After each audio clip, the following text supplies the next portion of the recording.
La parole est à Monsieur Sylvain Waserman, rapporteur de la commission mixte paritaire.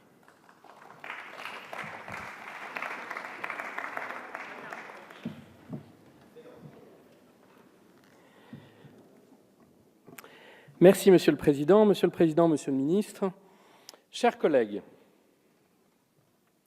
Il nous appartient de conclure sur une proposition de loi avec un texte qui est singulier, qui est symbolique et qui vient dans un calendrier fort à propos. D'abord, il est singulier parce que c'est une proposition rédigée par le président Larcher et le président de Rugy et leurs équipes, et co-signée par 4 groupes politiques de notre Assemblée. Il est symbolique parce qu'il traite du rôle du Parlement et qu'il affirme que dorénavant, ce sera le Parlement qui décidera pour lui-même et par la loi de la représentation des députés et des sénateurs. Ce texte comporte 84 articles, concerne plus de 110 organismes extérieurs, et nous avons mené avec l'équipe un travail de fourmi pour essayer de converger. Je tiens à remercier chaleureusement notre administrateur Guillaume Vola, le cabinet du président de Rugy, en particulier Léo Cohen et Éric Buge, mon attaché parlementaire Charline Onillon, et à remercier Isabelle Roche, avec laquelle nous avons travaillé sur les enjeux de parité, ainsi que Christophe Euzet, qui était particulièrement impliqué sur ce dossier.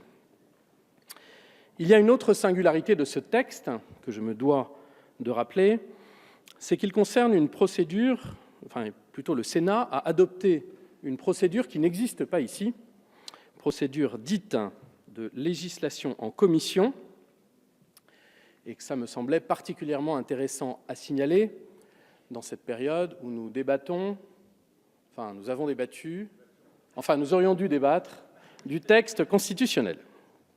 Dernier point intéressant, la commission mixte paritaire qui s'est réunie le 4 juillet a été l'occasion d'un travail étroit avec notre collègue Loïc Hervé, que je tiens particulièrement à remercier, je pense qu'il nous regarde. En premier lieu, nous avons convergé sur quatre points. En premier lieu, il y avait 13 demandes de suppression d'organismes qu'a formulé le Sénat. Nous avons consulté chacun des députés qui étaient impliqués dans ces organismes et nous avons accepté 4 de ces suppressions. En deuxième lieu, nous avons accepté 3 demandes de création, dont notamment le fait que des parlementaires assistent à la CDCI, donc la commission départementale de coopération intercommunale, dans lequel désormais députés et sénateurs siégeront. Le gouvernement était inquiet de voir que trop de parlementaires pourraient siéger dans cet organisme si on ouvrait trop largement les portes. Nous avons trouvé une solution intermédiaire qui est calquée sur le modèle de la DETR, et ayant personnellement siégé durant 2 ans dans une CDCI dans le Bas-Rhin, je sais la nécessité de maintenir un équilibre, et je pense que par cette proposition dont nous sommes convenus, cet équilibre sera préservé. En troisième lieu, nous avons accepté de clarifier notre position sur une question sensible relative à la Commission supérieure du numérique et des postes. Et enfin, nous avons souhaité ne pas fragiliser les nominations déjà effectuées en permettant aux députés déjà désignés d'aller jusqu'au terme de leur mandat, ce que le Sénat a accepté. Au final, la solution que nous vous proposons aujourd'hui me semble équilibrée et une bonne solution par rapport à nos propositions initiales.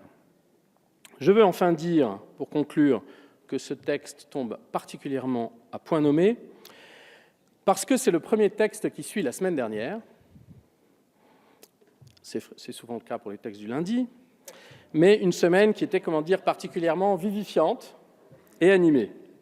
Et quelle meilleure idée, chers collègues, que de reprendre nos travaux par un texte qui est consensuel avec le Sénat, un texte, et je tiens à le souligner, qui a été enrichi par un double amendement du groupe GDR et du groupe Nouvelle Gauche pour inscrire dans la loi le pluralisme, qui relevait certes du règlement intérieur, mais qui maintenant est dans le marbre de cette loi sur la base de vos amendements et des travaux que nous avons faits consécutivement à ces amendements. Un texte, enfin, qui énonce d'une façon claire une nouvelle règle forte et innovante sur la parité sur lequel nous avons travaillé avec Isabelle Roche de la délégation aux droits des femmes. C'est dire, chers collègues, que pour toutes ces raisons, sur ce texte singulier et symbolique, nous comptons sur votre vote positif et enthousiaste. Je vous remercie. Merci, monsieur le rapporteur. La parole est à monsieur